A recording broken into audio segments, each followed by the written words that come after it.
কুমিল্লার মুরাদনগরে উপদেষ্টা আসিফ মাহমুদের সমর্থকদের ওপর বিএনপির ভাইস চেয়ারম্যান কাজী শাহ মোফাজ্জল হোসেন কায়কোবাদের সমর্থকদের হামলার প্রতিবাদে কুমিল্লা নগরীতে বিক্ষোভ করেছে ছাত্র জনতা।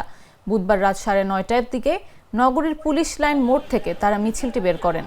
পরে কান্দিপাড় পূবালী চত্বরে গিয়ে তারা এক সমাবেশে মিলিত হন। এ সময় ছাত্র জনতার ওপর যারা নেক্কারজনক হামলা করেছে তাদের চিহ্নিত করে দ্রুত আইনের আওতায় আনার জন্য প্রশাসনের প্রতি অনুরোধ জানান তারা।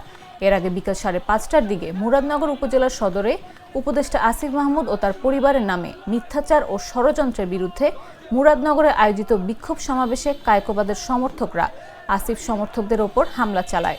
এ সময় উভয় পক্ষের মধ্যে ধাওয়া পাল্টা ধাওয়া ও সংঘর্ষের ঘটনা ঘটে। এ ঘটনায় সাংবাদিক ও দুই পক্ষের সমর্থক সহ অন্তত 30 জন আহত হয়। পরে ঘটনাস্থলে অতিরিক্ত পুলিশ মোতায়েন করা হয়।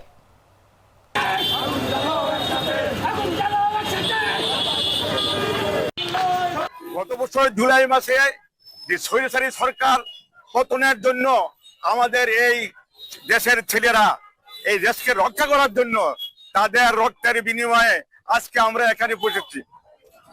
তাদেরকে এই দলকে হিংসাত্মকমূলক বিভিন্ন পার্টি যারাকে আমরা এখান থেকে স্বৈরাচার থেকে বিয়ে করেছি তাদের প্রেক্ষাপটে এখনো বাংলাদেশে ঘুরছে।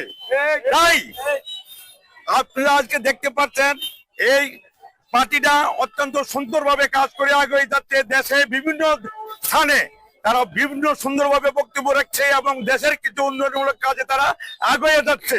এই মুহূর্ত দেখে অন্যান্য পার্টিগুলি তাদের হিংসায় পরিণত হয়েছে। তাই তারা বিভিন্নখানে আমাদের ছেলেদের উপর হামলা চালাচ্ছে, যেমন মুরাদনগর যে হামলাটি চালাচ্ছে অত্যন্ত অযৌক্তিক। আমার একটা স্মার্ট সিদ্ধান্তে 25% গ্যাসের খরচ কমেছে। ভাবছেন কিভাবে?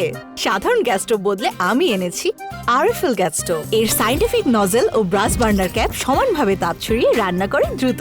তাই গ্যাসও বাঁচায় 25%, টাকাও বাঁচে 25%। আরএফএল গ্যাস স্টোভ নিরাপদ ও গ্যাস সাশ্রয়ী।